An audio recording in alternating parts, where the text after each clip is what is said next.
সাদা শান্তির প্রতীক, কখনো আবার সাবেদ আভিজাত্যের প্রতীক। তবে চ্যাম্পিয়ন্স ট্রফিতে সাদা কেবল চ্যাম্পিয়নদের রং।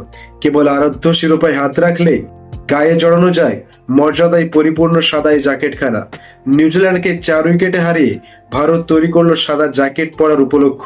1998 সালে বিশ্বকাপ বাদে আরও একটি মেজর ওয়ানডে টুর্নামেন্ট শুরু করে আইসিসি। বাংলাদেশের মাটিতে সেবার অনুষ্ঠিত হয়েছিল এই মিনি বিশ্বকাপ, যা পরে চ্যাম্পিয়ন্স ট্রফি হিসেবে বিখ্যাত হয়ে ওঠে।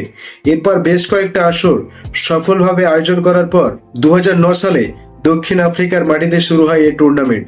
আর সেবারই ব্যতিক্রমী একটা জিনিস দেখেছিল পুরো ক্রিকেট বিশ্ব। চ্যাম্পিয়ন দলকে ব্যাচ অফ অনার হিসাবে স্কোয়াডের সবাইকে এক একটা করে জ্যাকেট উপহার দেওয়ার সিদ্ধান্ত নেওয়া হয়।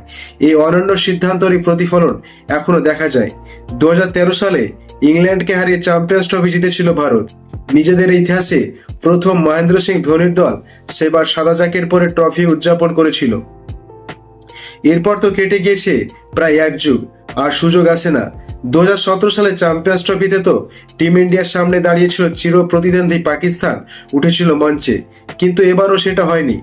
মজার ব্যাপার, ভারতেরই একজন শিল্পীর হাতে তৈরি হয়েছে এই সাদা জ্যাকেট। মুম্বাইয়ের জনপ্রিয় ফ্যাশন ডিজাইনার ববিতা মালকিন, তার প্রতিষ্ঠান ববিতা কাজটা সফলভাবে সম্পন্ন করেছিল 2009 সালের 13 এপ্রিল উন্মুক্ত করে। টেক্সচার ও স্ট্রাইপের সমৃদ্ধ ইতালিয়ান সুতোর ব্যবহার করা হয়েছে এই জ্যাকেটে।